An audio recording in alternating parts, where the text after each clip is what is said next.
Marcus Hill had spent weeks preparing for the exam, but when he walked into class, something felt off. The professor leaned back, closed his eyes, and pretended to sleep while the entire room turned to watch only Marcus. Whispers spread. "He'll cheat." Pens froze, eyes burned into his back, and Marcus realized the trap was already set. But the real question was, would the professor expose Marcus or himself? Before we deep dive into this interesting story, subscribe to our channel and tell us where are you watching from. Share in the comments below. Marcus Hill entered Hamilton University's West Hall with his backpack slung tight over his shoulder, the canvas straps digging into his hoodie. The morning sun spilled across the quad behind him, catching the crimson bricks of the old building, making it look like the sort of institution meant to be permanent, flawless, untouchable. Students moved in and out of the wide double doors like currents in a river, but Marcus could already feel the subtle difference in how he moved among them. They didn't see him. Not really. When the clusters of students, mostly white, some wearing the expensive sweatshirts embroidered with Greek letters or varsity logos, laughed and chatted, their eyes barely registered Marcus's presence. A few glanced in his direction, then quickly away, as though to acknowledge him fully might suggest he belonged here just as much as they did. But Marcus did belong, at least on paper. His GPA, his scholarship, his record of debate victories, and even the community work he had led back home in Atlanta, all proved his place at Hamilton. Yet as he walked into his American literature seminar, the weight of those invisible eyes pressed down. The room itself was a polished amphitheater of learning. Polished wood tables, arranged in a wide arc, high windows letting in light, the smell of chalk dust faint but familiar. Students trickled into their seats with the easy confidence of those who knew their presence would never be questioned. Marcus sat in the back corner, his habit now, not because he didn't want to be seen, but because being seen always seemed to come with suspicion. At the front, Professor Charles Whitmore adjusted his glasses, flipping through a stack of papers with the meticulous calm of a man who had ruled this room for decades. He was respected, even revered. His former students spoke of him as the kind of scholar who carried both authority and grace. But to Marcus, Whitmore's gaze felt sharp, heavy, always holding an extra question. That morning, Marcus had a notebook open, pen poised. He was prepared. But when Whitmore's eyes swept over the class, they lingered a fraction of a second longer on Marcus. Just long enough for Marcus to feel heat rise to his neck. It wasn't anger. It wasn't even hostility. It was doubt. Whitmore began the lecture with ease, his voice filling the room with a rhythm of authority. Students leaned forward, engaged, nodding as though each word was a gift. Marcus took notes diligently, every sentence transcribed, every argument analyzed. But then came the pause. Whitmore looked up from his papers and scanned the room again. "Mr. Hill," he said suddenly, his voice crisp neutral on the surface. Marcus straightened. "Yes, Professor." Whitmore's mouth twitched, almost a smile but not quite. "Tell me, in your last essay, the one on Baldwin, you made a rather advanced argument, one that frankly I found surprising." The room shifted. Heads turned. Pens stilled. Marcus held his breath, his heart beating harder. "Yes, sir. I tried to connect Baldwin's themes of visibility with modern experiences." Whitmore cut him off gently, though the softness carried a sting. Yes. But what I mean is, did you truly write that alone?" The air left Marcus's chest. Around him, a few students glanced sideways, smirks tugging at their lips. A silence hung in the room, one that Marcus had lived with for years, in different forms. Teachers surprised at his test scores, employers double-checking his applications, strangers looking at him like a question that didn't have a right answer. "Yes, Professor," Marcus said evenly. "I wrote it." Whitmore nodded slowly, but the doubt never left his eyes. He returned to the lecture as though nothing had happened, but something had. Something small but sharp enough to pierce through Marcus's composure. The rest of the class blurred by. Marcus filled pages with notes, though his mind kept replaying the moment. "Did you truly write that alone?" By the time the class ended, students gathered their things, chatting again, light and free. Marcus took his time, carefully sliding his notebook into his bag, not wanting to brush shoulders with the ones who had smirked. When he finally stood, Whitmore was still at the front, stacking papers neatly. Their eyes met for a second. Whitmore didn't say a word. He didn't need to. The question had already been asked, and Marcus knew it would not be forgotten. Outside, the crisp autumn air bit against Marcus's face. He walked across the quad, hands in his hoodie pocket, replaying every detail. He wanted to shake it off. Whitmore had challenged plenty of students before. Maybe it wasn't about race. Maybe. But Marcus knew the weight of history too well to dismiss it. He had grown up hearing his father talk about being doubted in boardrooms, his mother's stories of being overlooked in hospitals, his grandmother's quiet sighs when recounting how her teachers assumed she would never finish school. That same sigh now rose in Marcus's own chest.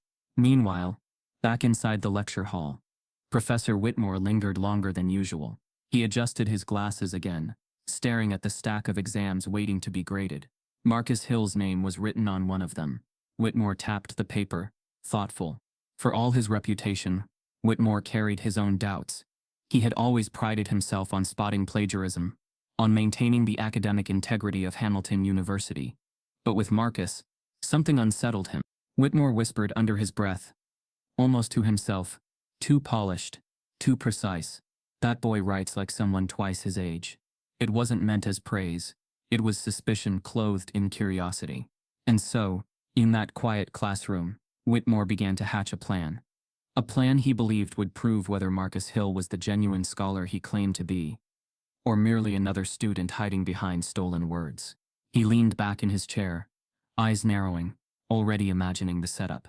What Marcus couldn't know, was that his every move in the next exam would be under a trap disguised as chance. The professor hatches a secret plan to test Marcus, but Marcus has no idea he is being watched. Marcus sat at his desk late into the night, the dull hum of the desk lamp the only sound in his small apartment. The rest of the building was silent except for the occasional echo of footsteps in the hallway, neighbors returning late from work. His laptop screen glowed, a blank document daring him to give it shape. The assignment for Professor Whitmore's seminar was straightforward on paper. Write a critical analysis of the relationship between authorial voice and cultural identity in American literature. But Marcus knew assignments like this were never simple for him. He couldn't just write an essay. He had to write proof of his worth. Every word felt like it carried double weight. Not only the expectation of academic rigor, but also the invisible demand to justify his place at Hamilton. He leaned back, staring at the blinking cursor, remembering Whitmore's question from earlier that week. Did you truly write that alone? That single line had burrowed into his mind. It wasn't just about the essay. It was about the assumption behind it. Marcus couldn't let that question linger unanswered. He began typing, his fingers moving with urgency. Baldwin's words wove into his own, his argument sharp and precise. He pulled connections between marginalized voices, threading history into the present. Every paragraph pushed against the stereotype that he was just another student skating by. But the weight of whispers pressed in. Earlier that day, in the classroom before lecture, Marcus had overheard two classmates, Jake and Lindsay, leaning toward each other. Their voices were low, but in the hush of the room, Marcus caught every syllable. "Come on," Jake said, smirking. "There's no way he wrote that paper on his own. I mean, Baldwin's complicated enough for me, and I grew up reading this stuff." Lindsay giggled, covering her mouth like it was a harmless joke. "He probably bought it online. You know how easy it is. People do it all the time." Marcus hadn't looked up from his notes, his pen pressing harder into the page. He wanted to snap back, to demand they repeat themselves louder. But he stayed silent. He had learned long ago that responding only gave them more to twist. Instead, he wrote. He poured into his essay everything they doubted he had. Every sentence was a rebuke. Every citation a quiet battle cry. By the time dawn crept through his blinds, Marcus had finished. The document stretched 15 pages, polished and precise. He saved it, closed his laptop, and exhaled a breath that felt like it had been held for years. The next morning, the classroom buzzed with idle chatter as students filed in, essays clutched in their hands, or uploaded to the course portal. Marcus sat near the back, essay printed neatly, his name typed bold at the top. He had done it, more than done it. But the atmosphere had shifted since Whitmore's doubt first surfaced. Conversations that once passed over Marcus now seemed to circle around him. He could feel the weight of gazes on his shoulders, whispers tucked behind hands. Professor Whitmore entered, carrying himself with the quiet authority that demanded instant silence. His eyes swept the room before settling briefly, almost mechanically, on Marcus. "Good morning," Whitmore said. "I trust you've all completed your assignments. Today we begin by discussing His lecture flowed with the same commanding rhythm, but Marcus felt every pause, every glance, every subtle choice of who Whitmore called upon to speak. When Lindsay raised her hand with a shallow observation, Whitmore nodded approvingly. When Marcus spoke, measured, thoughtful, weaving literary analysis into broader cultural meaning, Whitmore's response was different. He didn't dismiss Marcus, but he didn't acknowledge him either. A polite nod, a curt thank you, then a quick pivot back to someone else. It was the silence that stung most. And yet Whitmore was careful. To the casual observer, he treated Marcus like everyone else. But the absence of encouragement, the subtle withholding of validation, built a quiet wall between Marcus and the rest of the room. After class, Marcus lingered again, sliding his essay onto Whitmore's desk. The professor accepted it without looking up, stacking it neatly with the others. His eyes remained fixed on the papers already before him. "Thank you, Mr. Hill," Whitmore said evenly. Marcus waited, searching for some trace of sincerity, but there was none. He nodded, turned, and walked out. Behind him, Whitmore glanced at the stack, his finger tapping Marcus's paper as though it carried a secret. He whispered under his breath again, the words laced with quiet suspicion. "We'll see." Days passed, and the tension only grew. Marcus noticed more classmates exchanging looks when he spoke up. His presence at group discussions was tolerated, but never embraced. He had grown used to being the only black student in many of his classes, but this felt different. This wasn't invisibility, this was surveillance. He tried to ignore it, tried to lose himself in his work. But whispers have a way of growing louder, even when spoken softly.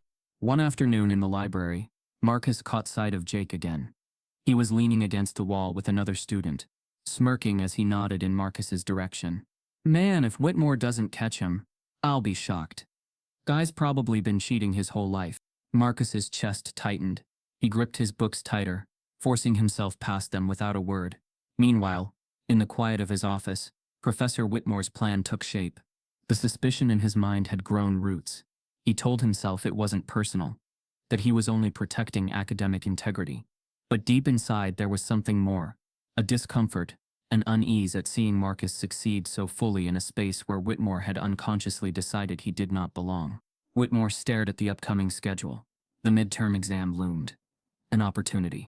He leaned back, tapping his pen against the desk, imagining the scene. Marcus at his desk, the classroom silent, the pressure immense, and Whitmore, watching.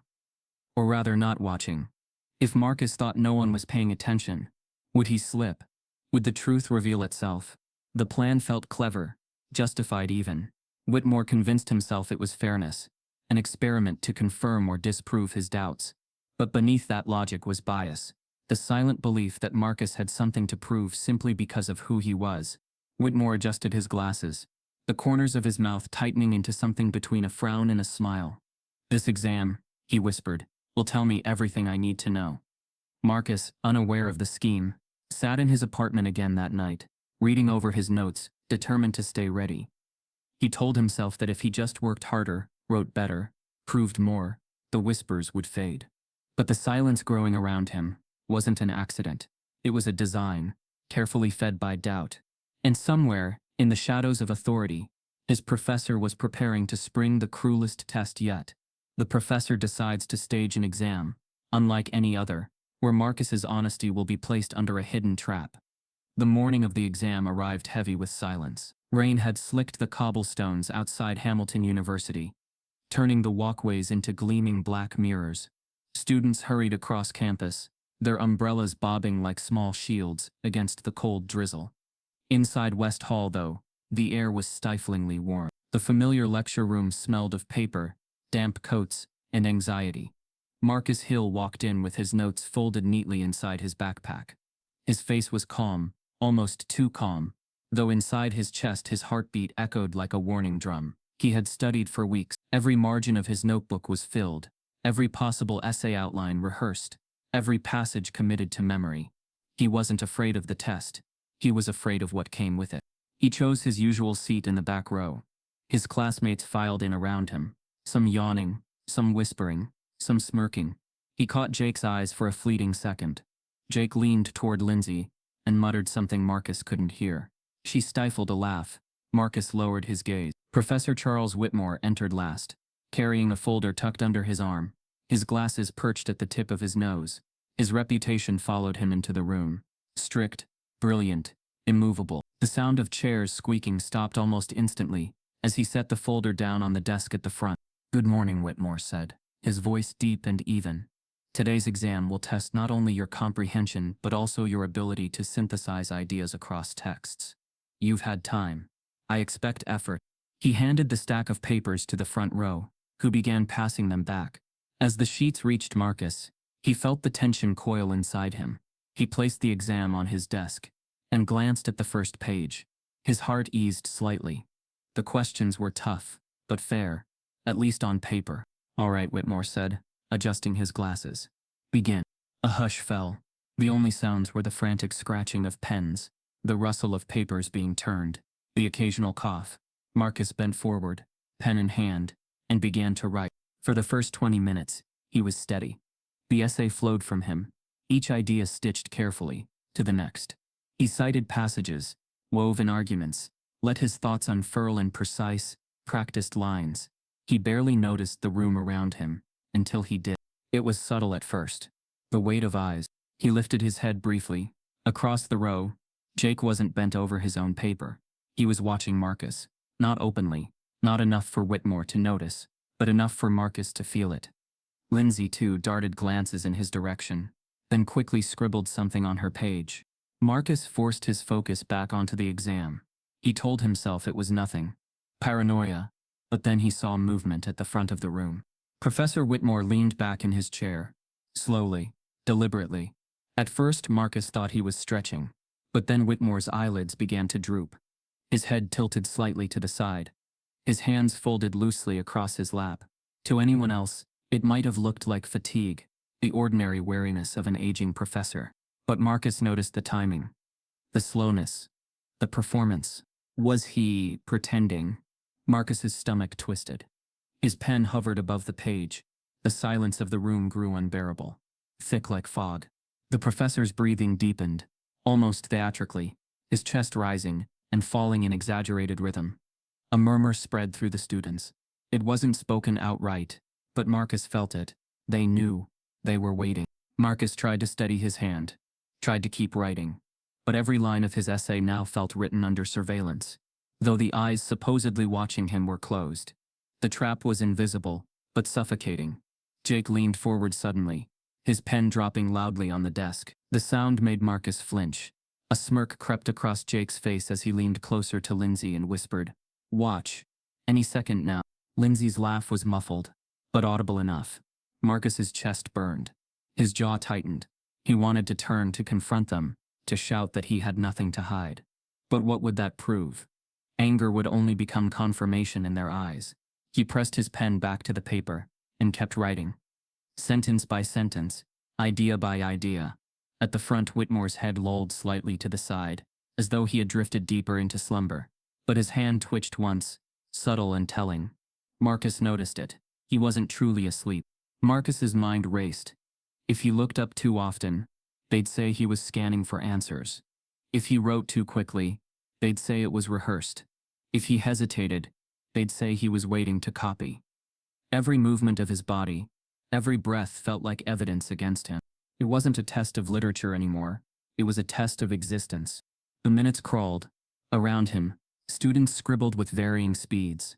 Some glanced at Marcus openly now, emboldened by Whitmore's staged performance. A girl across the aisle even tilted her paper slightly, as though offering temptation. Her smirk was faint, but unmistakable.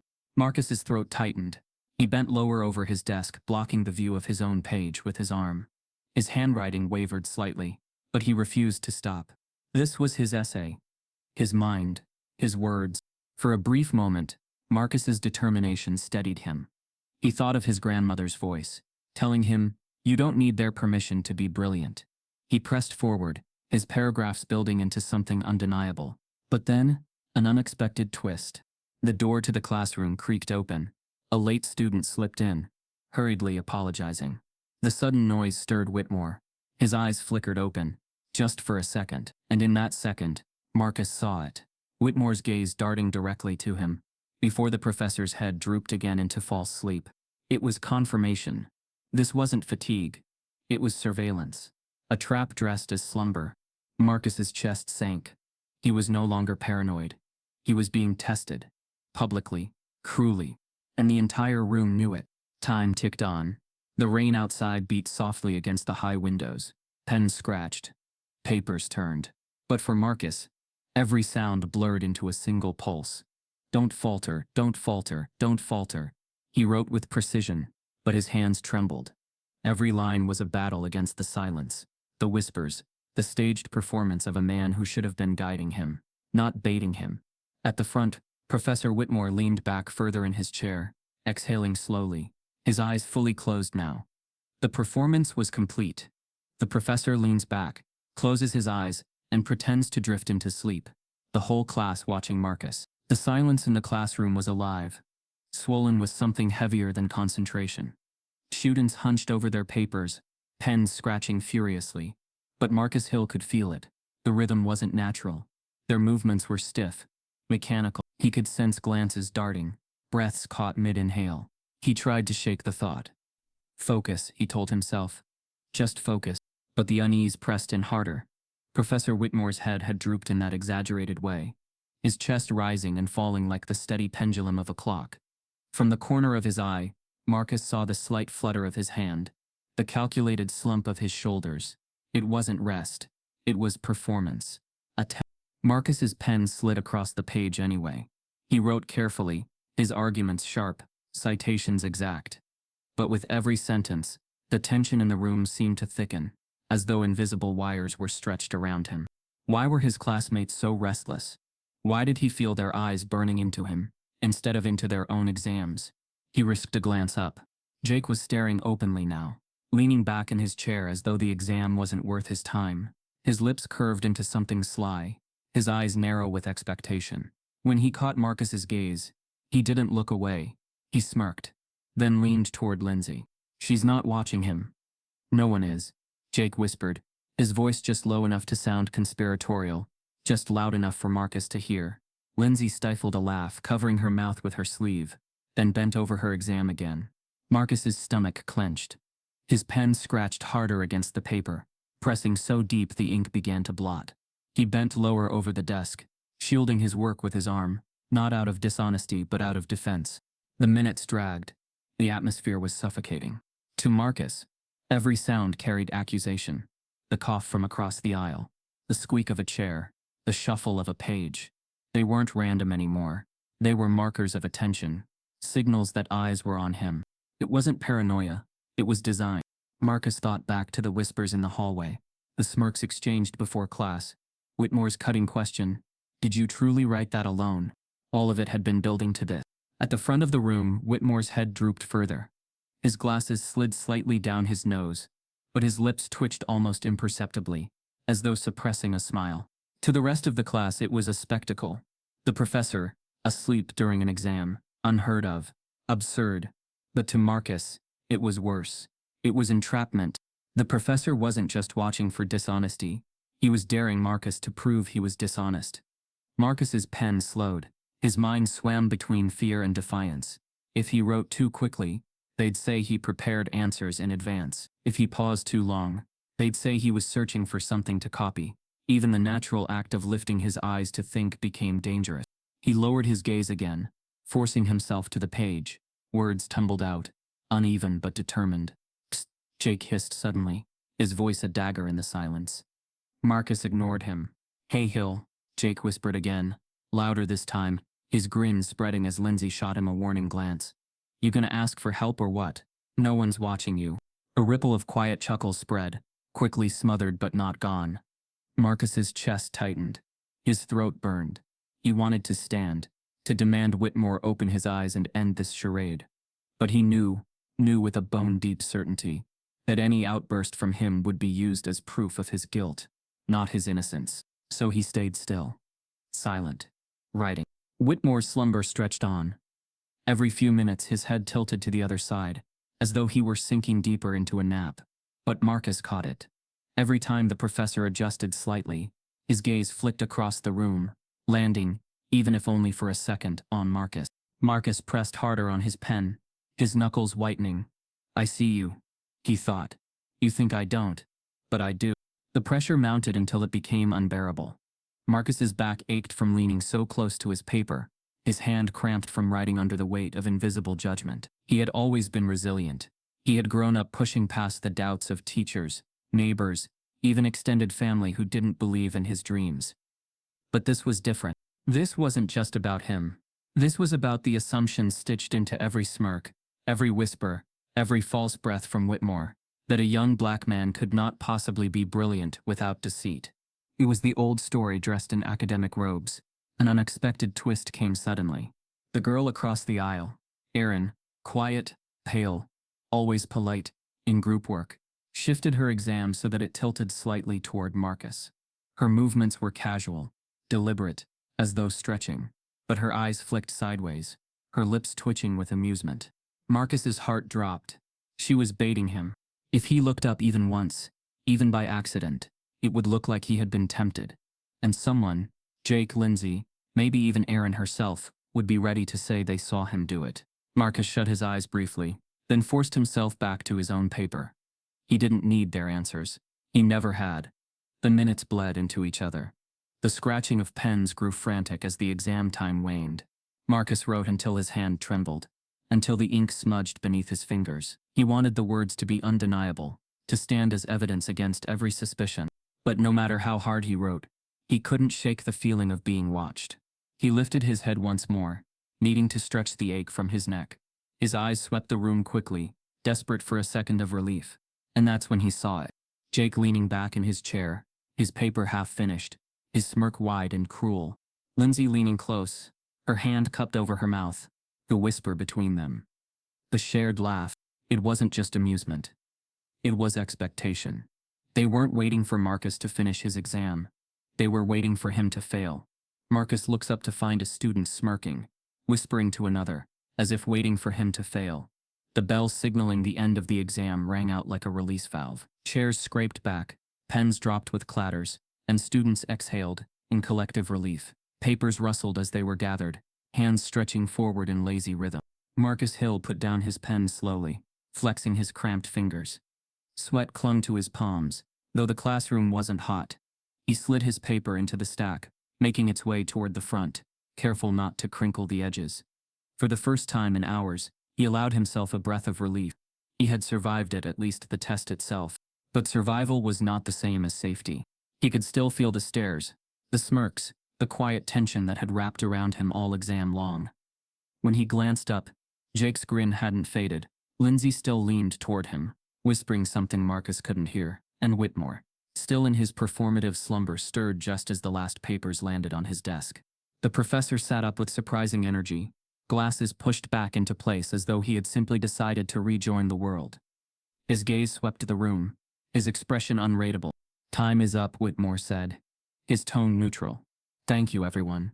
You're dismissed." The students filed out, a hum of chatter already beginning.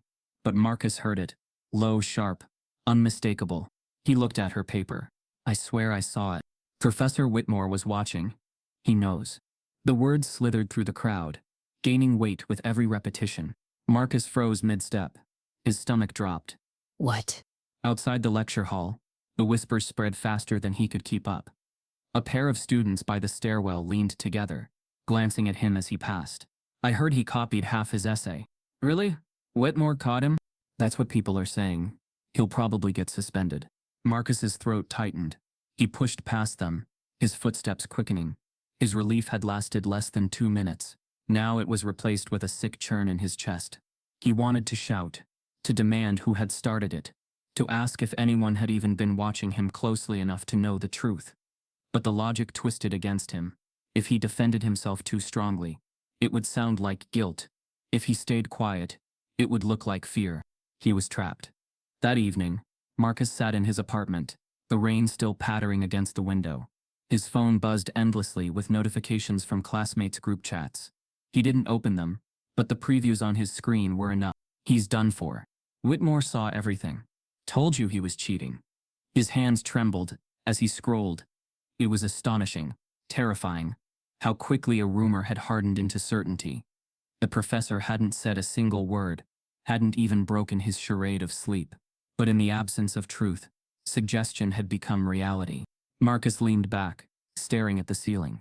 His essays, his late nights, his meticulous preparation, erased with a single story whispered by those who already wanted him to fail. The next day on campus, the air around him was different. People didn't ignore him anymore. They noticed him too much. Conversations hushed when he entered. Heads tilted. Some eyes held pity, others contempt. In the cafeteria line, he overheard a voice behind him. "They'll make an example out of him. Hamilton doesn't mess around with cheating." Another chimed in. "Lower but cutting. Figures. Affirmative action got him here. And now this." Marcus's jaw locked. His tray shook in his hands, milk sloshing dangerously close to the edge. He wanted to turn to meet their eyes. But when he did, both students pretended to be absorbed in their phones. He sat alone at a corner table, forcing down bites of food that tasted like chalk. Meanwhile, Professor Whitmore walked the halls with the same dignified air as always. He didn't feed the rumors, but he didn't stop them either. His silence was its own verdict. Colleagues in the faculty lounge asked casually, "I heard there was an incident during the midterm." Whitmore only adjusted his glasses and said, "We'll see what comes of it." The ambiguity was enough. Doubt metastasized into certainty, and certainty into condemnation. The unexpected twist came 3 days later. Marcus was in the library, gathering sources for his next assignment, when he caught sight of Erin, the quiet girl who had tilted her exam toward him during the test. She was whispering to a friend by the shelves, her face pale but her voice urgent. "I swear he didn't look at my paper," Erin said. "I tried to make him, but he never did." Marcus's heart slammed against his ribs. "She tried to make me." He stepped closer, unable to stop himself. "What did you just say?" Erin flinched, eyes wide. Her friend grabbed her arm as if to pull her away, but Marcus's voice sharpened. "You said you tried to make me look." "Why?" Her lips trembled. She opened her mouth, then closed it again. Finally, she muttered, "Forget it." She yanked her bag onto her shoulder and walked out quickly, her friend trailing behind. Marcus stood frozen, fury and dread tangled inside him. It hadn't been paranoia. Someone had set him up, but would anyone believe him if he said so? That night, Marcus sat at his desk, staring at his laptop screen. An email notification popped up in the corner. His stomach dropped before he even opened it. From Academic Integrity Office. Subject: Mandatory Appearance. Academic Honesty Committee. Dear Mr. Hill, you are required to appear before the Academic Honesty Committee to discuss concerns regarding potential misconduct during the recent midterm exam in Professor Whitmore's seminar. Failure to attend will result in immediate disciplinary action. The words blurred as Marcus read them again and again. It wasn't just whispers anymore. It was official. The institution had spoken. Marcus receives an email summoning him to the Academic Honesty Committee. The email had instructed Marcus to report to room 214T, Administration Hall at precisely 9 o'clock. It was not called a trial nor a hearing. The subject line used the word meeting, but the weight of it pressed like a summons. When Marcus arrived, the hallway outside the door was strangely quiet, though his footsteps echoed against the marble floors. He stood there for a moment, staring at the frosted glass panel that bore the words, Academic Honesty Committee. His reflection in the glass looked smaller than he felt. Eyes tired, shoulders tense, jaw locked. He inhaled once, then pushed open the door. The room was set like a stage. A long table stretched across the front, behind which sat 4 faculty members. Their expressions were polite, even welcoming, but there was something rehearsed about their smiles. Papers lay stacked neatly before them, pens lined in precise rows. A single chair faced them in the center of the room, waiting. Marcus stepped forward. "Mr. Hill," the chair of the committee said warmly. She was a woman in her 50s, her hair perfectly coiffed, her blazer crisp. "Please, have a seat." Marcus sat, his backpack tucked at his feet. He folded his hands in his lap, forcing them to stay still.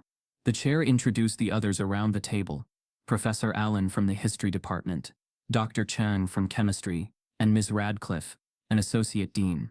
Each nodded politely, as their name was spoken. But their eyes did not soften. They studied Marcus with the same look one might reserve for a puzzle missing pieces. The chair leaned forward. "Marcus, thank you for coming. As you know, we've convened to discuss some concerns regarding the midterm exam in Professor Whitmore's seminar. Before we begin, I want to stress that this process is not adversarial. It is simply fact-finding. Her smile held just a fraction too long. Marcus nodded. I understand. The questions began gently at first. Can you tell us in your own words what happened during the exam? Marcus clasped his hands tighter. I studied for weeks. I came in prepared. I wrote the exam on my own, without looking at anyone else's work. That's the truth. Professor Allen scribbled something on his notepad. Not looking up, Dr. Chang tilted her head. Were you aware that multiple students reported seeing you glance repeatedly at their papers? Marcus's pulse quickened. He shook his head firmly. No, that's not true. I didn't look at anyone's paper. Ms. Radcliffe leaned forward slightly, her pen tapping against the table. Sometimes, even unintentionally, students under pressure, well, their eyes wander. It doesn't necessarily mean dishonesty, but it raises questions. Do you see? Marcus bit the inside of his cheek. I understand, but I didn't do that. I was focused on my own work. The chair gave a sympathetic nod, as if he were a child explaining himself after being caught with a broken vase. The tone shifted. Professor Allen set down his pen and cleared his throat. Mr. Hill, let me ask you this. Your essays, several of them, not just the last one, are written with a level of sophistication uncommon for undergraduates. Do you think it's possible you've set expectations unusually high for yourself? Marcus blinked. I don't understand the question. Allen leaned back, folding his arms. What I mean is, your work sometimes reads beyond your years, beyond your experience. That alone invites scrutiny. It's unusual, isn't it? Marcus's jaw tightened. I worked hard for those papers. I put in hours, days researching, drafting, revising. If they read advanced, it's because I pushed myself. That's all. Dr. Cheng interjected smoothly, her voice like silk over steel. We're not questioning your effort, Marcus. We're just trying to reconcile the disparity between your performance and what might typically be expected.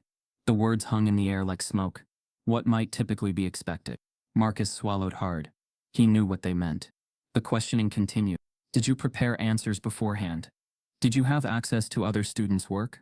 Have you ever used tutoring services or writing assistants that might blur the line between help and authorship? Each question sounded reasonable on the surface, but together they built a wall of presumption. The panel wasn't asking if Marcus cheated. They were circling how. Marcus's voice grew steadier, though his insides churned. No, no, and no. I wrote everything myself. I studied. I worked. That's it. But each denial only seemed to make their pens scratch harder against paper.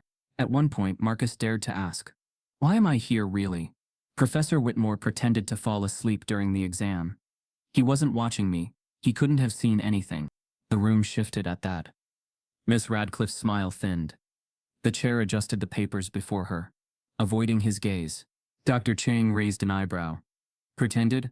That's a serious accusation. It's not an accusation, Marcus said quickly. It's what happened. He staged it. The whole class saw. Professor Allen's eyes narrowed. And why would Professor Whitmore do that? He is one of our most respected faculty members. Marcus's chest tightened. Because he doubts me. He's doubted me since the beginning. Silence stretched. The panel exchanged glances. Polite, knowing, dismissive glances. The chair finally said softly. Sometimes, Marcus, when we feel scrutinized, we perceive bias where perhaps there is none. Don't you think that's possible? The words cut deep. He sat there, his hands trembling despite himself. He thought of the nights at his desk, the hours sacrificed, the burden carried not just for himself, but for every voice that had told him his presence here was fragile, conditional. And here he was, defending his honesty to people who had already decided the ending. Marcus lifted his chin. I know what I saw. I know what I did. And I know what I didn't do. I didn't cheat. The room fell quiet. Then Professor Allen slid a sheet of paper across the table. Marcus, he said evenly. What about this? Marcus's eyes dropped to the page. It was a typed excerpt, lines from the exam. His heart lurched. Allen tapped the paper with his finger. This answer, taken directly from another student's exam, word for word. The breath left Marcus's lungs. One panel member reveals shocking evidence. A claim that Marcus copied answers verbatim. The words on the paper blurred as Marcus stared at them, word for word. The committee sat watching him, their pens poised, their eyes patient, yet already sharpened with suspicion. He wanted to shout, to protest, to demand where this so-called evidence had come from, but his voice stuck in his throat. Professor Allen leaned back, satisfied with the silence. It's a troubling coincidence, isn't it? Marcus forced himself to speak. His voice came out rough, but steady. That isn't mine. I didn't copy anything. If it matches, then something's wrong with how this is being looked at. Dr. Chang's eyebrow arched. Are you suggesting fabrication? Marcus swallowed. I'm saying I know what I wrote. I didn't look at anyone's paper. I didn't copy. The chair of the committee gave a small sigh, the kind meant to sound sympathetic but instead full of wariness, as though Marcus's words were simply predictable denials. Marcus, the process will continue. We'll be speaking with other students who may have observed you during the exam. That line struck like a knife. Other students? Marcus repeated. Yes, she said evenly. We've asked several to provide statements. It's important we gather multiple perspectives. Marcus sat frozen. The whispers he'd heard in the hall, the smirks, the baiting glances, they were no longer idle cruelty. They were evidence now. By the time the meeting ended, Marcus felt drained, as if the air itself had been stripped from his lungs. He left room 214 on shaky legs, his backpack heavier than it had ever felt. The campus bustled as though nothing had happened. Students laughing, professors hurrying with papers tucked under their arms. The world spinning on. Marcus walked among them like a ghost, invisible and yet marked. He needed to know if anyone would stand up for him. The next day, he reached out to classmates he thought he could trust. First was Darren, someone Marcus had worked with on a group project earlier in the semester. They'd pulled late nights in the library together, splitting chapters, helping each other through dense theory. Darren had even joked once that Marcus carried the team. Marcus caught him outside the dining hall. Hey Darren, can I talk to you for a second? Darren looked uneasy before Marcus had even said a word. Yeah, sure. What's up? Marcus hesitated, then pushed through. You were there during the exam. You saw me. You know I wasn't looking at anyone's paper, right? Darren shifted uncomfortably. He glanced around as if making sure no one was watching. Look, man, I didn't really notice. I was focused on my own test. Marcus stared at him. Didn't notice? You sat right in front of me. I know, but it's not my business, Marcus. I don't want to get dragged into this. Marcus's voice broke with frustration. Dragged into what? The truth? You know I didn't cheat. Darren wouldn't meet his eyes. I'm sorry, man. I gotta keep my head down. He turned and walked away, leaving Marcus standing in the flow of students, his heart pounding. Later that evening, Marcus tried Emily, one of the few who had been friendly to him since the semester started. She'd partnered with him once during a discussion, had even defended his point when others tried to dismiss it. He found her in the library, headphones in, typing furiously. He tapped her shoulder. Marcus, she said, pulling one earbud out. Hey, everything okay? He hesitated, then sat across from her. Emily, you know what's going around about me. About the exam. Her expression stiffened. Yeah, I've heard some things. I need you to be honest, Marcus said. You were sitting diagonal from me. Did you see me look at anyone's paper? Emily bit her lip. Marcus, I didn't see anything. But people are saying. I don't care what people are saying, Marcus interrupted, his voice sharper than he intended. I'm asking what you saw. She hesitated. I don't want to get involved. I have enough on my plate. Marcus felt his chest tighten. So you're going to let them ruin me? You know I didn't do it. Emily's voice softened. Marcus, sometimes fighting only makes it worse. Maybe if you just accept whatever they decide, it'll pass quicker. He stared at her in disbelief. Accept a lie? Emily's gaze dropped back to her laptop. I'm sorry. One by one, doors closed. People Marcus thought might speak up chose silence instead, not because they believed he was guilty, but because standing with him carried risk. And that was when the loneliness sank deeper than it ever had before. It wasn't just about him being accused. It was about being the only black student in a space that had already decided what he was. Their silence wasn't neutrality. It was betrayal. Every look away, every shrug, every I didn't notice echoed the same truth. His innocence was irrelevant. Protecting themselves mattered more than defending him. 3 nights later, unable to sleep, Marcus sat scrolling through his student portal. He clicked aimlessly, reading policies, guidelines, anything to understand what came next. Then he saw it, A new document uploaded under his case file. Curiosity and dread battled as he opened it. It was the official complaint. Marcus's eyes scanned the page, his breath catching as he reached the bottom line. Filed by Professor Charles Whitmore. The words hit harder than any rumor. Whitmore hadn't just doubted him silently, hadn't just staged his cruel performance. He had gone further. He had written the accusation himself, submitted it formally, signed his name to it. Marcus's stomach dropped. He felt sick. It wasn't just whispers from students twisting into poison. It was the professor's hand guiding it all, cementing it as fact. And now his future sat in the hands of people who believed Whitmore without question. Marcus discovers the professor himself filed the accusation in writing, making it official. Marcus couldn't stop staring at the complaint form. His laptop screen glowed in the dark, the black text burning into his eyes like a verdict, written before a trial. Filed by Professor Charles Whitmore. The words pulsed, each letter louder than the last. So it hadn't been rumor. It hadn't been gossip twisting itself into fact. It was Whitmore himself, the man who stood at the front of the classroom every week, cloaked in prestige, revered by the faculty, treated as untouchable. He hadn't just doubted Marcus. He had made his suspicion law. Marcus closed the laptop and pressed the heel of his hand against his eyes. The silence of his apartment wrapped around him like a suffocating blanket. The world outside went on. Students laughing in the street, footsteps echoing in the stairwell. But inside, Marcus felt crushed under the weight of betrayal. 2 days later, still carrying that weight, Marcus dragged himself across campus after a late night in the library. His mind churned with half-finished arguments, questions he couldn't answer, and the looming shadow of the committee hearing. He walked slower than usual, his shoulders slumped, his backpack heavier than books alone could explain. It was nearly midnight when he cut across the back of West Hall, the building where it had all started. The corridors were dim, most lights already turned off. A lone custodian wheeled a cart across the tiled floor, the soft squeak of its wheels echoing against the walls. Marcus might have walked past if not for the sudden voice. "You look like you've been carrying a mountain, son." Marcus stopped. The janitor, an older black man with graying hair and tired eyes, leaned on his mop handle, watching him closely. His name tag read Harris. Marcus forced a half smile. "Feels about right." Harris tilted his head. "You're the one in Whitmore's class, aren't you?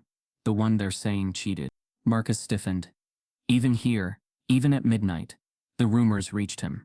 "I didn't cheat," Marcus said firmly. Harris studied him for a long moment, then nodded slowly. "Didn't think you did." Marcus blinked. "What makes you say that?" Harris leaned on his mop, lowering his voice. "Because I was there that day, cleaning the hall outside while y'all were testing. And I know a fake nap when I see one." Marcus's breath caught. "What do you mean?" Harris looked around, as if checking the shadows for eavesdroppers. "Whitmore never really slept. Not all the way. I saw him. His eyes opened every few minutes. Just a sliver, just enough to peek. He wasn't tired. He was testing you." The words hit Marcus like a sudden gust of air. "You're sure?" Harris nodded firmly. "I've worked this place 30 years. I know when someone's pretending." Man had his chin down, breathing loud like a kid acting for his mama, but his fingers kept twitching. He was awake, half the time staring right at you. "You think he fooled the students maybe, but he didn't fool me." Marcus staggered back a step, his heart pounding, relief and fury tangled inside him. Finally, confirmation, proof that his paranoia hadn't been paranoia at all. He had been set up. "Why?" Marcus asked, his voice breaking. "Why would he do that to me?" Harris's face softened. "Why do you think?" "Same reason I've been mopping these floors 30 years while professors half my age sit in offices upstairs. Some folks see us but don't see us." To Whitmore, a young black student in his seminar, that's a challenge he don't want to admit he can't handle. Marcus's chest ached. "So he decided to make me fail before I even had the chance." Harris gave a sad smile. "Son, sometimes the game's been decided before you even walk onto the court." For a moment Marcus stood there, staring at the scuffed tiles, anger boiling under his skin, the relief of being validated mixed with despair. Because Harris's truth wasn't official, wasn't recorded, wasn't recognized. It was quiet testimony whispered in a hallway at midnight. "What do I do?" Marcus asked, almost to himself. Harris's eyes softened, but his words were blunt. "Careful how you move. This place protects its own. Whitmore's got years of reputation. You? They still think you're just proving you belong." Marcus swallowed. But if I say nothing, if I stay quiet, I lose everything anyway. Harris leaned closer, lowering his voice even more. You ever think maybe they want you to fight? To slip? To get angry? To give them reason? Son, the truth ain't always enough. Sometimes it's the trap. Marcus's chest tightened. So I'm supposed to just let this happen? Harris shook his head slowly. No.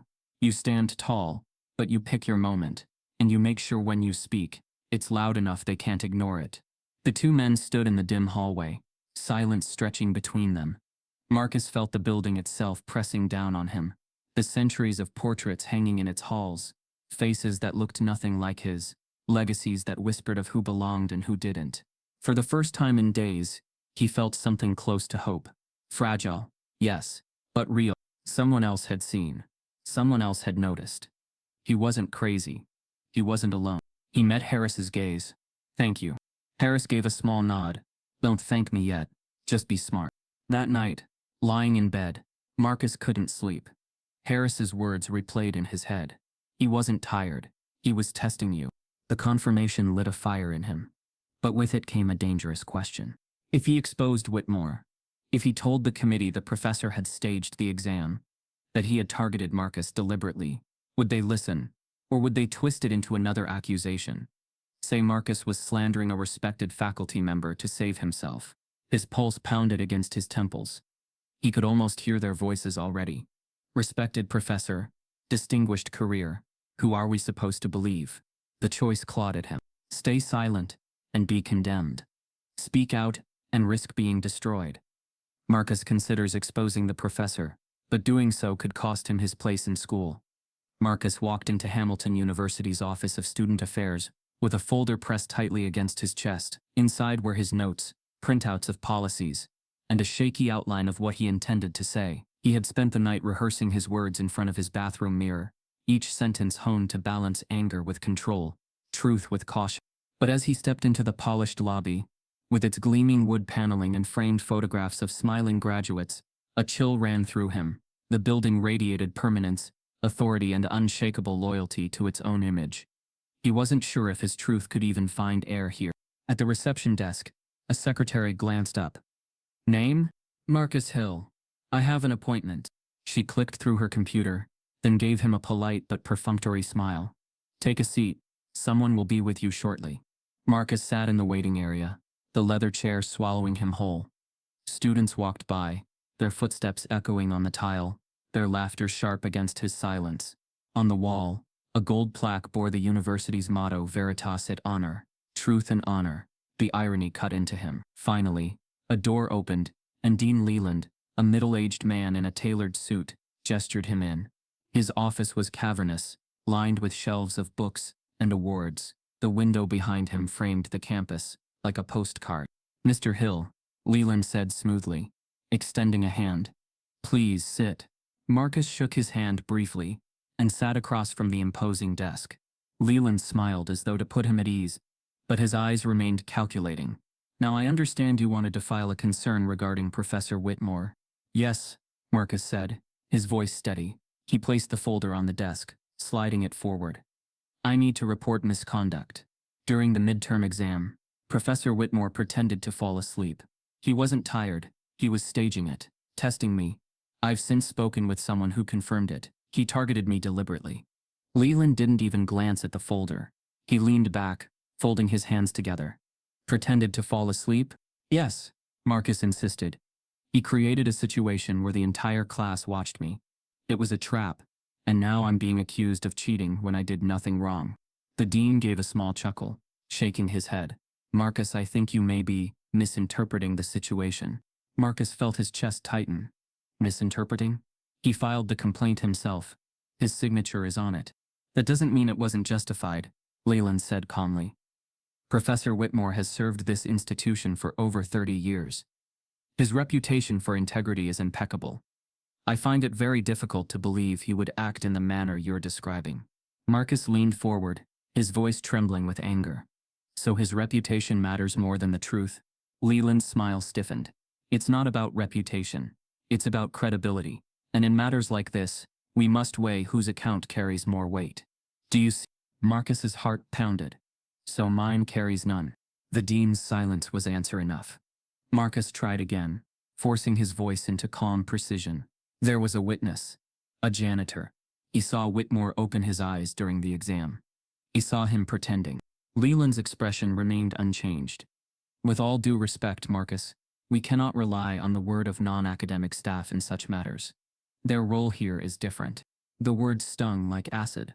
Marcus's stomach dropped. Non-academic staff. As though Harris's truth weighed less because he carried a mop instead of a briefcase. You're dismissing him because he's not a professor, Marcus said flatly. I'm saying his observation does not override the assessment of a respected faculty member, Leland replied smoothly. You must understand, our professors uphold the standards of this university. Questioning their integrity requires more than conjecture. Marcus's anger boiled over. It's not conjecture, it's racism. He doubted me from the beginning. He staged the whole thing because he didn't believe I could succeed on my own. The dean's polite smile hardened into a warning. Careful, Marcus. Those are serious accusations. Throwing words like racism around without proof will not help your case. Marcus clenched his fists in his lap. You want proof? Look at the pattern. Look at how many black students you've had in this seminar. Look at how many were accused of misconduct. Do the math. Leland exhaled slowly, as though speaking to a child. This line of argument is not productive. I suggest you focus on addressing the evidence against you, rather than attacking the character of your professor or this institution. Marcus wanted to shout, to flip the desk, to make Leland feel the suffocating weight pressing on his chest. But he knew that any flash of anger would be turned into more ammunition against him. So he sat there, silent, his rage buried under clenched teeth. Leland leaned forward, his voice softening again. Marcus, you're young. You're under pressure. I'm sure this feels overwhelming. But sometimes our perception of unfairness comes from stress, not reality. I encourage you to reflect carefully before escalating this further. Marcus stood slowly, his chair scraping against the floor. Thank you for your time, he said, his voice cold. Leland smiled as though he had won. Of course, my door is always open. Marcus walked out of the office and into the bright sunlight, but the weight of the meeting hung heavy over him. The message was clear. Whitmore was untouchable. The university would shield him at all costs. Marcus wasn't fighting one man. He was fighting an entire system built to protect itself. He wandered across the quad, his vision blurring with anger. Students laughed, tossed frisbees, sprawled on the grass. To them, Hamilton was a dream. To him it was a cage. The motto carved into the stone archway loomed over him again. Truth and honor. Whose truth? Whose honor? That evening, Marcus sat alone in the library. His books spread out but untouched. His head sank into his hands. He felt the walls closing in. The committee loomed, the rumors grew, and Whitmore's signature lay on a document branding him a fraud. He was losing. Marcus. The voice startled him. He looked up to see a figure sliding into the chair across from him. It was Sophia Bennett, a graduate assistant in the department. She was known for keeping to herself, quiet but sharp. They had only exchanged a handful of words all semester. Marcus frowned. Sophia? She glanced around, then lowered her voice. I shouldn't even be here. But you need to know something. Marcus's chest tightened. What? Sophia leaned forward, her eyes steady. Whitmore isn't what he pretends to be. I've seen things, emails, notes he keeps. He's been keeping files on students, especially students of color. And I think I can prove it. Marcus's heart skipped a beat. For the first time in weeks, the darkness cracked open, just enough for light to slip through. An unexpected ally steps forward with secret information. Sophia's words echoed in Marcus's head, long after she left the library. Whitmore isn't what he pretends to be. I think I can prove it. For the first time in weeks, Marcus felt something other than suffocation. Hope, faint and fragile, stirred inside him, but with it came fear. If Sophia was right, then the professor's deception ran deeper than one staged nap. If Whitmore kept files, if he documented suspicions selectively, if he shaped narratives against certain students, then Marcus wasn't just defending himself. He was exposing a machine. He sat in silence long after the library had emptied, his books untouched, the fluorescent lights buzzing overhead. Slowly, he closed his laptop and walked back to his apartment. He didn't want to celebrate yet. Hope was dangerous. unless he turned it into action. The apartment felt colder than usual. The walls bare, the hum of the refrigerator the only sound. Marcus dropped his backpack on the couch and sat at his small desk. For a long time he simply stared at the blank surface, his mind circling between fear and determination. Then, almost instinctively, his hand reached for the old wooden box tucked beneath his bed. He hadn't opened it in months. Inside were letters, photographs, and the last note his grandmother had written him before she passed. He unfolded the yellowed paper carefully, the edges soft from years of handling. Her handwriting was neat, steady, unshaken even in her final months. Marcus, remember, the world will test you harder than others. Don't let their doubt define you. Your intelligence is your armor, your dignity is your weapon, and your resilience is the bridge they cannot burn. Walk it with your head high. His chest ached, but his breathing steadied. She had known. She had seen this world long before he stepped into it. Marcus whispered into the empty room. I hear you, Grandma. The next morning, he began building his own case. He combed through old essays, cross-referencing drafts and emails he had sent to himself late at night. Each document carried timestamps, edits, corrections, evidence that his work was his own. He created folders, labeled meticulously. Essays, notes, sources, drafts. He scoured through messages he had exchanged with classmates, where he had discussed ideas. He found emails he had sent to professors asking for clarification, showing the effort he had put in. He even dug into his laptop's metadata, extracting proof of the hours logged on each document. Every detail mattered. Every detail told a story Whitmore had tried to erase. But Marcus knew documentation alone wasn't enough. He needed to think the way Whitmore thought. He needed to find the cracks in the professor's scheme. He sat in class the following week, quiet, observing. Whitmore lectured with his usual calm authority. But Marcus noticed things others didn't. The way the professor glanced at him more than once. The faint shift in his tone when Marcus's name came up in discussion. Subtle, but real. Marcus scribbled notes, not on Baldwin or Hughes, but on Whitmore himself. Patterns, behaviors, biases hidden in plain sight. Late one evening, Marcus found himself walking back through West Hall. The building was mostly empty, its echoes haunting.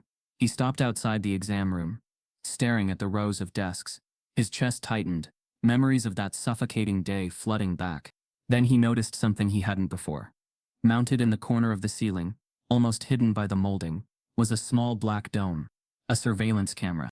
His heart skipped. Could it have been recording that day? Could the footage show the truth, that Whitmore had never truly slept, that Marcus had never once looked at another student's paper? The next morning, Marcus went to the campus security office, his palms sweating. A guard in a pressed uniform sat behind the counter, scrolling through his phone until Marcus approached. Can I help you? The guard asked, barely looking up. Marcus forced confidence into his voice. I need access to footage from West Hall, room 302. The day of the midterm exam. The guard finally glanced up, frowning. Footage isn't just handed out. Why do you need it? Marcus hesitated.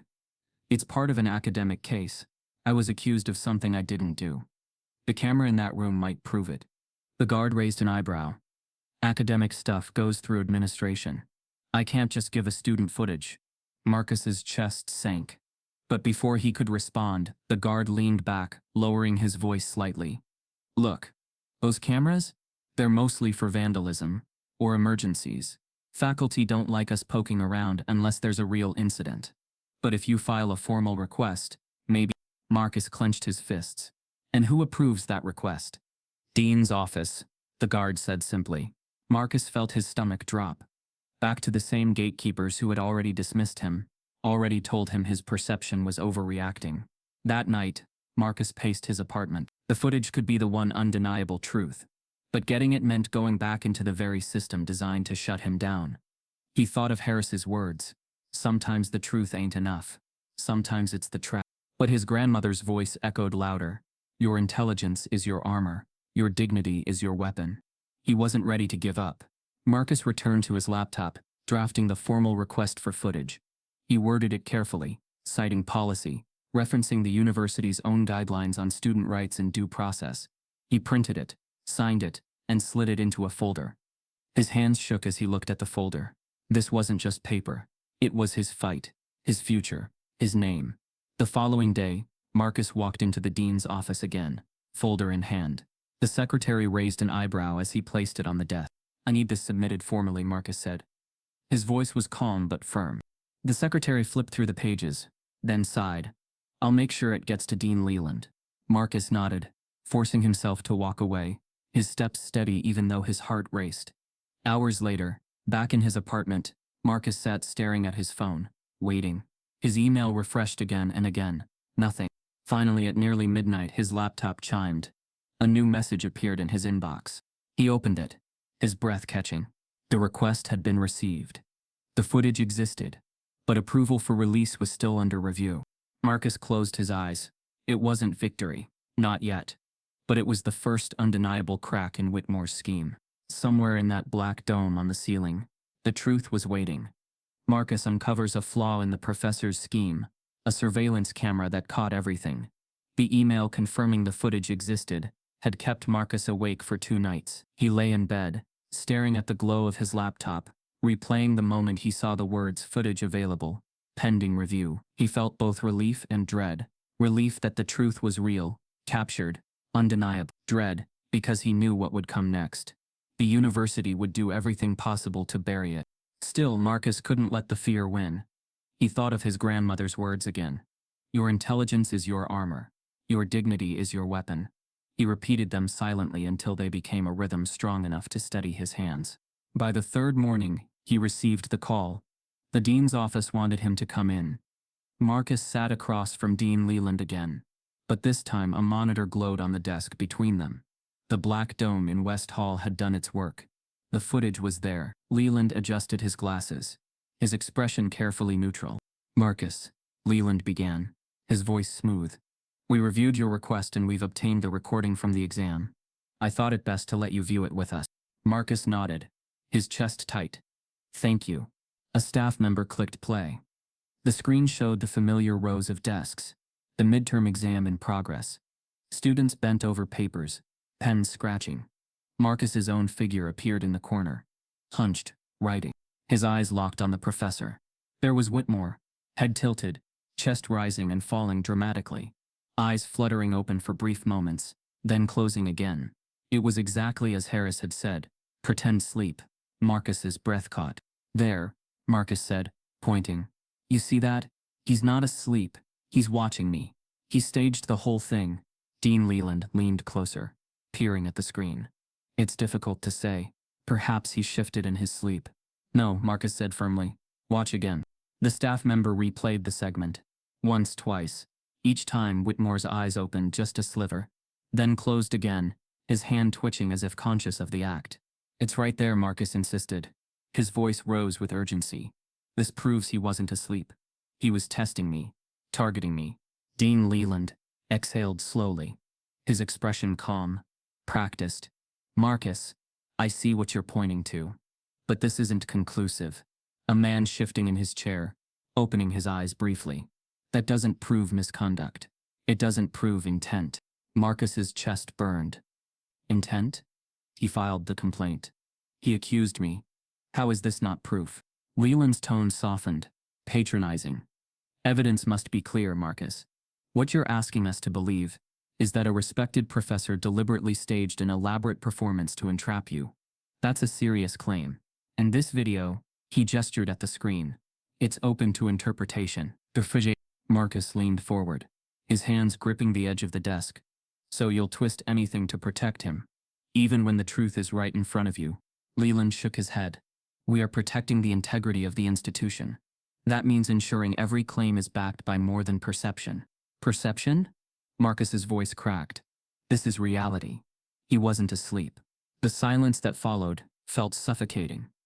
Leland adjusted the papers on his desk, then looked up with finality. "We'll keep the footage in the file. But as it stands, Marcus, this doesn't exonerate you. The committee will proceed." Marcus stared at him, disbelief flooding his veins. He wanted to scream, to overturn the desk, to demand how a man could pretend to sleep on camera and still be seen as untouchable. But deep inside he understood. The truth alone would never be enough here. That evening, Marcus sat in his apartment, the dim lamp casting shadows across the walls. The footage replayed in his mind again and again. Whitmore's eyelids flickering open, the twitch of his hand, the calculated act that had nearly destroyed Marcus's life. And still the university called it inconclusive. His phone buzzed on the desk. A text from Sophia. "Did they show you the video?" Marcus typed back quickly. "Yes." They dismissed it. 3 dots blinked. Then her reply came. "I told you. They'll protect him. Always. Unless you take it outside." Marcus stared at the words. Take it outside. The next day, Marcus sat at a cafe downtown, his laptop open. He scrolled through local news sites, reading stories of campus controversies, budget scandals, protests that had forced the university to act. Change only came when the public demanded it.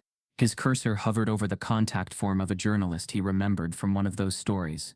Rachel Myers, an investigative reporter who specialized in education. She had a reputation for digging where others refused. Marcus's finger trembled as he typed, "My name is Marcus Hill. I'm a student at Hamilton University. I've been falsely accused of cheating by Professor Charles Whitmore. I have video evidence that shows he staged the accusation, but the administration is dismissing it as inconclusive. I think you'll want to see this." He attached the file Sophia had helped him copy discreetly onto a flash drive, then sat back staring at the screen. His chest rose and fell with each pounding heartbeat. This was the moment, crossing the line between silence and exposure, between being buried quietly and risking everything in the open. He clicked send. That night, Marcus lay in bed staring at the ceiling, the darkness pressing in. Doubt whispered at him. What if Rachel ignored him? What if she twisted the story? What if it all backfired? But beneath the fear was a steadier voice. His grandmother's, "Your dignity is your weapon. Your resilience is the bridge they cannot burn." For the first time, Marcus felt like he was stepping onto that bridge, one shaky step at a time. Marcus leaks the footage to a trusted journalist. The reply from Rachel Myers came faster than Marcus expected. He had sent the email late at night, almost certain it would vanish into a reporter's crowded inbox. But by morning, there it was. "Marcus, thank you for reaching out. I've read your message, and I want to hear everything. Meet me today. Downtown 3 p.m. Confidential. Rachel." Marcus's pulse raced as he read it. His hand shook when he set the phone down. This was it, the line he couldn't uncross. They met in a quiet cafe, tucked between office buildings. Rachel Myers was sharp-eyed, her hair pulled back, a recorder resting discreetly on the table. She looked younger than Marcus expected, but her voice carried the weight of someone who had seen stories shake institutions. "Marcus Hill," she said, shaking his hand. "I've heard your name." The university's whispers travel fast. Marcus sat across from her, his backpack heavy with the flash drive. "They're saying things that aren't true. I figured as much." She leaned in. "Tell me everything, from the beginning." For nearly an hour, Marcus told his story. The professor's doubt, the staged nap, the whispers, the committee, the so-called evidence, and finally, the surveillance footage. Rachel listened, without interrupting, only jotting notes when Marcus paused for breath.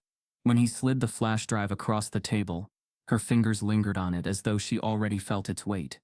"This," she said softly, "could change everything. But you need to understand what comes with it." Marcus frowned. "What do you mean?" Rachel's eyes met his, steady and unflinching. "Once this story goes live, Hamilton University will protect Whitmore with everything they've got. They'll spin narratives. They'll smear you. You'll be painted as a liar, an opportunist, maybe worse. Students will pile on. Alumni too. Online hate threats, you name it." Marcus's chest tightened. He thought of the whispers already following him across campus. The pitying stares. The smirks. "It's already happening," he said quietly. Rachel shook her head. "No, what you've faced so far is just shadows. If this goes public, it'll be fire." "Are you ready for that?" Marcus hesitated. He imagined his name trending online, strangers debating his worth, trolls spitting venom from behind screens. He pictured his mother seeing it on the news, his father shaking his head, his grandmother's voice urging him to stand tall. Finally he exhaled. "My future's already on the line. They've written me guilty before I even had a chance. If I stay quiet, I lose anyway." Rachel studied him for a long moment, then nodded. "All right, then we move." The following days blurred into motion. Rachel contacted her editors, her tone clipped and precise. Marcus met with her twice more, each time answering questions, providing emails, essays, drafts. He gave her access to the metadata from his laptop, timestamps showing the hours he'd poured into his work. Each meeting left him drained. But a flicker of purpose burned stronger. He wasn't just defending himself anymore. He was exposing the raw. But the more Rachel uncovered, the more dangerous it felt. One night after their meeting, she walked Marcus out to the curb. Her voice was low. "I've had sources confirm Whitmore's influence runs deep. He's on committees that shape policy. He mentors administrators. The university won't just protect him. They'll close ranks. When this story hits, it won't be him on trial. It'll be you." Marcus's stomach churned. "So what you're saying is, even the truth won't protect me." Rachel placed a hand on his shoulder, steady but firm. "No, the truth will expose them. But it..." Back on campus, the atmosphere grew colder. Marcus noticed students whispering more openly now, phones flashing as they glanced at him, probably sharing memes or jokes at his expense. Professors he once admired avoided his gaze in hallways. One afternoon he walked into the cafeteria to a sudden hush. At a table nearby, Jake grinned and said loudly, "Guess we'll see Hill's face on the news soon." Not for the reason he wants, though. Laughter erupted. Marcus clenched his jaw, moving past them without a word. His tray shook in his hands, but he refused to show them the tremor in his chest. That night, alone in his apartment, the silence grew heavier. He opened his grandmother's letter again, her words steadying him. "Your resilience is the bridge they cannot burn." He read it aloud until the walls seemed to echo with her voice. 2 days later, Rachel called. "It's ready," she said. "The story's written. The editors signed off. We're waiting on one last piece. Your decision. Do we publish?" Marcus sat at his desk, his heart pounding. "Once it's out, there's no going back." "That's right," Rachel said. "But once it's out, there's also no burying it." Marcus closed his eyes. He saw Whitmore's smirk, the committee's dismissive nods, Dean Leland's polished smile. He saw Harris, the janitor, risking truth in a whisper. He saw Sophia, sliding into the library seat with her quiet courage. He opened his eyes. "Steady now. Publish it." Rachel's silence on the line stretched a moment. Then she said, "Consider it done." The next morning, Marcus woke to the sound of his phone buzzing non-stop. Notifications flooded in. Texts, calls, emails. Headlines flashed across his screen. Black student says Hamilton professor entrapped him. Surveillance footage raises questions about academic integrity at Hamilton. Did a respected professor target his student? The story was everywhere. His stomach flipped between exhilaration and dread. For the first time, his voice was amplified. But so was the backlash. On social media, strangers argued fiercely. Some defended him. "This is systemic racism in real time." Others tore him down. Another student making excuses. He got caught. Marcus scrolled until his hands shook. He forced himself to stop. By afternoon, the campus felt like a storm. Groups of students gathered, some demanding answers, others mocking the story. Professors whispered in corridors. Flyers began appearing on bulletin boards. Justice for Marcus Hill. But then came the email. Marcus's laptop chimed. He opened the message, his chest tightening as his eyes scanned the subject line. Notice of immediate suspension. The words blurred. He read them again, each line colder than the last. "Effective immediately. You are suspended from Hamilton University pending further review. You are not permitted on campus grounds until this matter is resolved." His breath caught. His body went numb. At the exact moment his truth reached the world, the institution had moved to silence him completely. The university issues Marcus a formal suspension letter. Just as the story goes live, the suspension email sat in Marcus's inbox like a guillotine blade, each line cutting deeper every time he reread it. Not permitted on campus grounds. They had taken away his right to even exist in the spaces he had worked so hard to reach. But even as the walls of Hamilton closed in, the outside world had already pried them open. By the next morning, Rachel Myers's article was everywhere.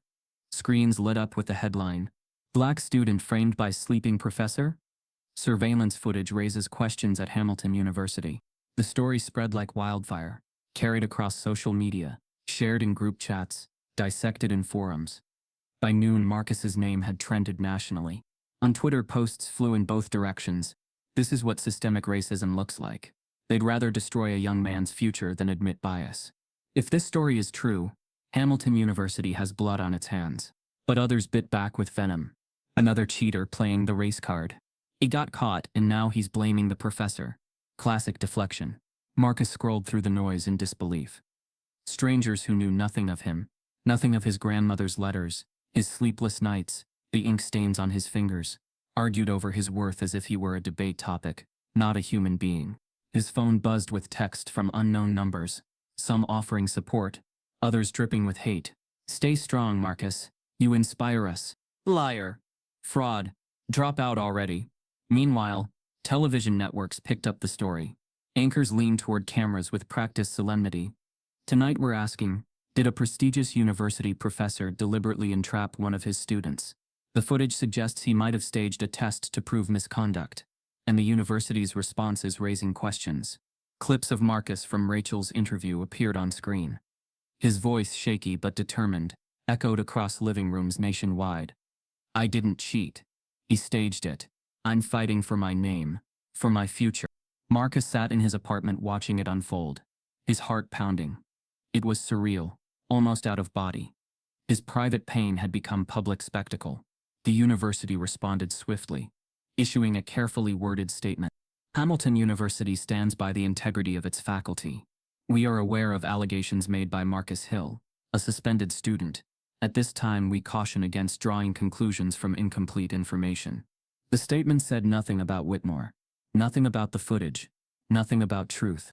Marcus threw his phone onto the couch, his voice raw with frustration. Incomplete information? They're the ones hiding it.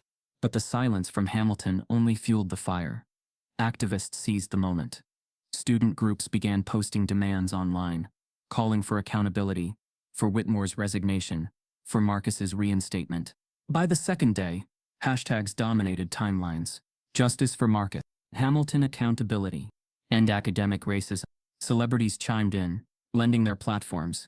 I see myself in Marcus Hill. We all know what it feels like to be doubted for who we are. Actor 2M likes. Hamilton University better fix this fast. The world is watching. Musician 1. For Marcus, the support felt both overwhelming and fragile. Each message of solidarity warmed him briefly, but each hateful comment stung twice as hard. Walking outside became impossible. Neighbors eyed him as though they recognized his face from the news. A cashier at the corner store whispered, "You're that boy, right? The one in the story?" Marcus nodded silently, his hood pulled low. On the third day, Rachel called. Her voice was urgent. "They're going after you hard, Marcus. I've seen the emails. PR teams smearing your name to alumni, whispering that you fabricated evidence, that you're unstable. They'll throw everything at you." Marcus swallowed, his throat tight. "What do I do?" "You stand firm. They win if you break." Her words steadied him, but the fear remained. How long could one student withstand the weight of an institution and a divided nation? The unexpected twist came that same evening. Marcus's phone buzzed with a message from Sophia. "Turn on the news now." He grabbed the remote, his hands trembling. On screen, a clip played, not from Rachel's article, but leaked from within the university. An anonymous source had shared internal memos showing that Hamilton administrators had circulated talking points, frame narrative around student misconduct, emphasize professors' prestige, downplay surveillance footage. Marcus's breath caught. Proof. They weren't just ignoring the truth. They were actively burying it. By the next morning, outrage had reached a boiling point. Students began gathering outside Hamilton's gates. At first it was a small group, 10, maybe 15, holding cardboard signs that read "Let Marcus speak" and "Truth over prestige." By noon, hundreds had joined. Chants echoed across the quad. "Justice for Marcus. Justice for Marcus." Drums pounded, voices rose, and cars passing by honked in support. The once quiet campus had become a battlefield of sound and presence. Marcus watched from a distance, his chest tight. For the first time, the silence that had crushed him was being broken, shattered into chants loud enough to shake the walls of Hamilton itself. But even as hope flickered, fear gnawed. He knew what institutions did when backed into corners. Protesters gather outside the university gates, demanding answers. The protest outside Hamilton University had swelled for 3 straight days. What began with a dozen students chanting at the gates had grown into a throng of hundreds, then thousands. Voices thundered across the quad, signs waved above heads, chants echoed down streets. Justice for Marcus. We won't be silenced. End academic racism. The noise became impossible to ignore. National news vans lined the curb. Cameras pointed at the gates like weapons of light. Helicopters circled overhead. The university's polished veneer of calm had cracked. It was only a matter of time before Hamilton responded. An email went out to all faculty, students, and press outlets. Hamilton University will hold a press conference today at 4 p.m. in the Great Hall to address recent allegations. Attendees will include Professor Charles Whitmore, Dean Leland, and representatives of the Academic Honesty Committee. Marcus read the announcement on his phone, his chest tightening. He knew what it meant. They were trying to seize control of the narrative. But this time, the whole world would be watching. Rachel called him minutes later. "Marcus, you have to be there. If you don't, they'll speak for you." He hesitated. "They suspended me. I'm not even allowed on campus." "They won't stop you in front of cameras," Rachel said sharply. "And if they try, that'll be the story. Show up. Stand tall." Marcus closed his eyes, hearing his grandmother's words again. "Your dignity is your weapon." "I'll be there," he said. The Great Hall was packed by the time Marcus arrived. Rows of journalists filled the seats, cameras perched on tripods, microphones angled like arrows toward the long table on stage. At the center sat Whitmore, flanked by Dean Leland and 2 committee members. Whitmore wore his signature suit, his posture impeccable, his expression calm, too calm, as if he believed reputation alone would shield him. Marcus slipped into the hall, escorted by Rachel and Sophia. Murmurs rippled through the crowd as people recognized him. Reporters craned their necks, lenses zooming in. Dean Leland cleared his throat and began. "Thank you all for coming. Hamilton University takes matters of academic integrity very seriously. Recent allegations have circulated regarding Professor Whitmore and one of our students, Marcus Hill. Today, we want to provide clarity and reaffirm our commitment to truth and fairness." His voice dripped with rehearsed sincerity. Whitmore adjusted his glasses, his jaw set in a dignified line. A reporter from a national outlet raised her hand. "Professor Whitmore, do you deny the allegation that you pretended to fall asleep during an exam to entrap your student?" Whitmore gave a faint smile. "I categorically deny any intent to entrap. I am a teacher. My role is to ensure fairness in my classroom. If I closed my eyes during the exam, it was nothing more than fatigue. Any suggestion otherwise is a misinterpretation." Leland nodded firmly beside him. "Exactly. Misinterpretation has fueled much of this chaos." The words stung Marcus like a slap. Misinterpretation. They still refused to name the truth. Rachel leaned toward Marcus, whispering, "You have to speak." Marcus's hands shook as he stood. The room hushed instantly, cameras swiveling toward him. "Marcus Hill," a reporter said eagerly. "The student at the center of this. Marcus, what's your response?" His voice cracked at first, but steadied as the words left him. "My response is simple.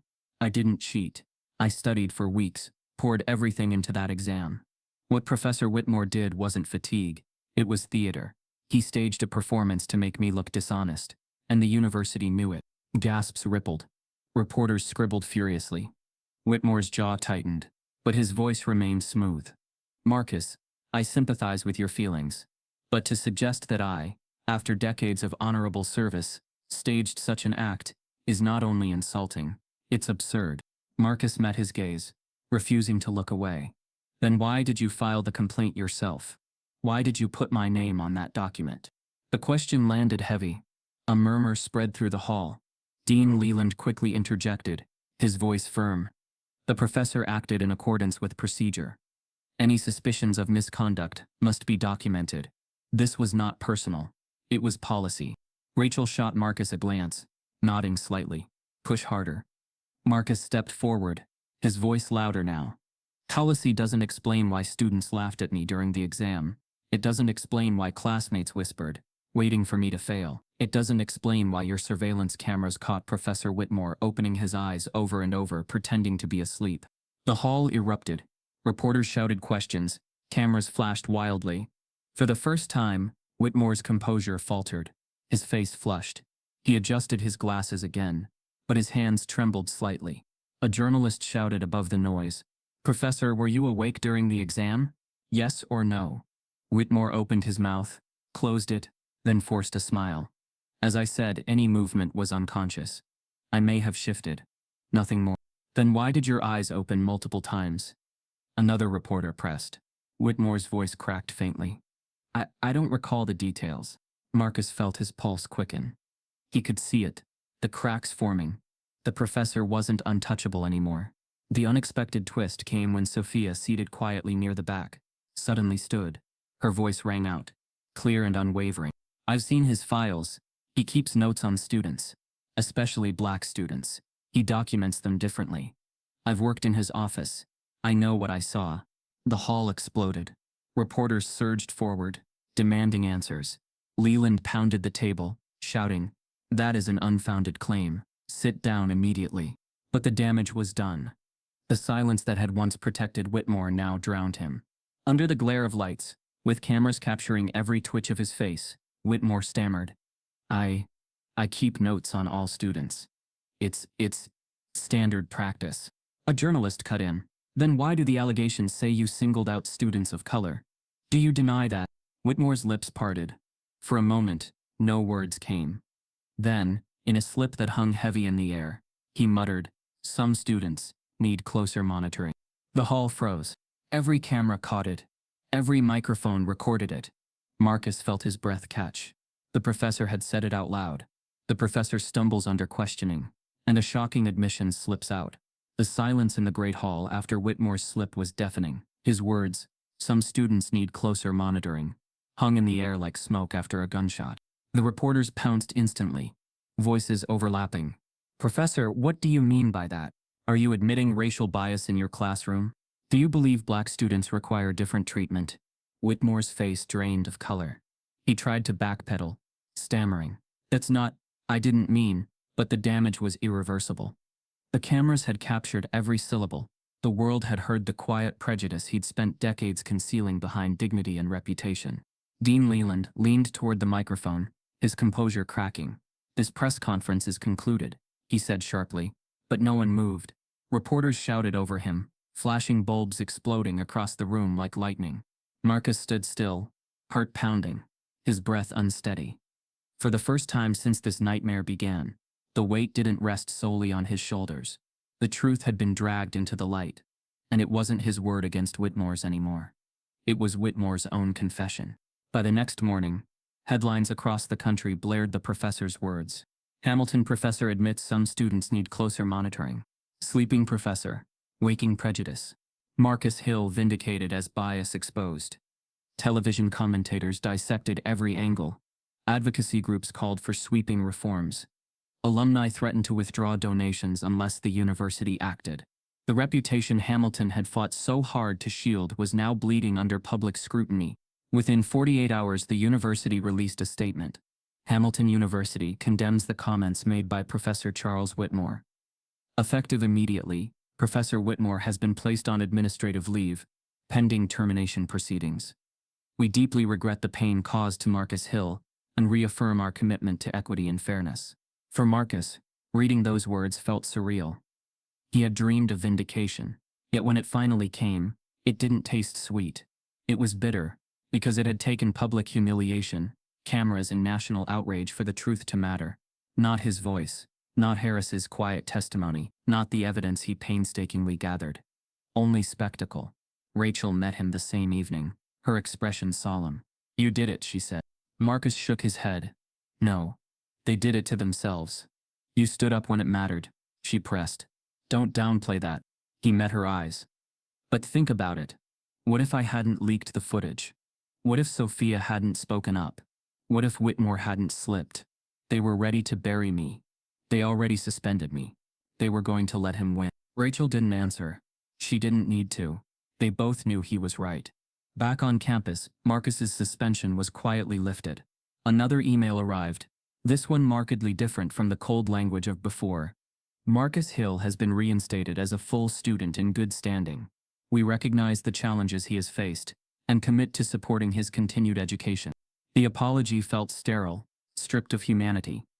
There were no words acknowledging the whispers in the classroom, the betrayal of silence from friends, the suffocating loneliness of being doubted simply for who he was. Students who had once laughed now sent messages of solidarity. "Sorry, man. I always knew you were smart." Others avoided him altogether. Unable to meet his eyes, Marcus walked the campus slowly, aware that while he had been vindicated publicly, the scars would linger. His name was no longer just Marcus Hill. It was a symbol, a headline, a case study. One afternoon, Harris, the janitor, found him sitting on the steps outside West Hall. "You did it, son," Harris said, lowering himself onto the step beside him. Marcus shook his head. "I shouldn't have had to." Harris gave a tired smile. "That's the truth of it. But you kept your head. That's something they couldn't take." Marcus looked at the older man, wondering how many truths Harris had witnessed in his 30 years of mopping these floors. Truths no one ever asked him about. How many others do you think went through this? Marcus asked quietly. Harris sighed, his eyes distant. "More than you'd believe. Some fought. Most didn't. Their voices just disappeared." The thought haunted Marcus. He carried it with him to every class, every quiet moment. In the weeks that followed, committees formed, workshops announced, administrators promised reforms. Yet Marcus couldn't shake the gnawing realization. Change had only come because the world had been forced to watch. Without cameras, without chance, without Rachel's article, he would have been another buried name in Hamilton's long history. His grandmother's words echoed again. "Your resilience is the bridge they cannot burn." He had crossed that bridge, but how many before him had fallen into silence? At the semester's end, Marcus stood in the same great hall where his professor had been undone. This time, he wasn't a defendant in whispers, but a speaker at a student forum. Rows of students filled the seats, their faces expectant. He took a deep breath and began. "They tried to silence me. They called me dishonest. They called me overreacting. They told me my truth wasn't enough. And maybe you felt that too, in classrooms, in jobs, in moments where you knew you were seen differently before you even spoke." He paused, scanning the room. "I stood here accused, and I survived because people outside these walls refused to stay silent. But I keep asking myself, why did it take humiliation on national television for my truth to matter? Why wasn't my word enough?" The hall was silent, the air thick with the weight of the question. Marcus's voice softened, his eyes heavy with both pain and resolve. "If Whitmore had succeeded in silencing me, how many other voices are already buried under this institution's silence? How many names will we never know? If the professor had succeeded in silencing Marcus, how many other students' voices were already buried?"